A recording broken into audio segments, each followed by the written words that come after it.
Яадаг миний зүсгүйсэн юм. Шууд шахчин.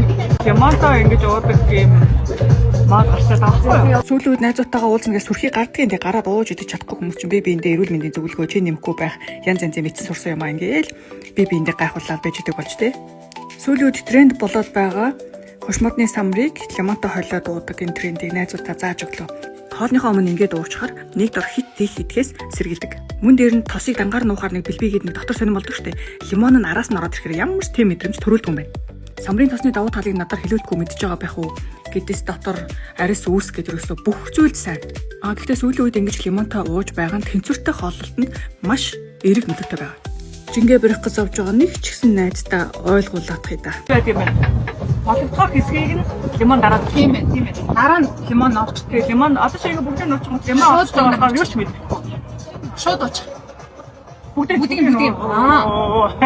За тэгээд залгич. Тийм байгаа. Тийм байна гэж бод би худлаа яриаг байгааз. За та хэд ч гэсэн туршаад үзээрэй заяа. Үнэхээр сонирхолтой юм билээ.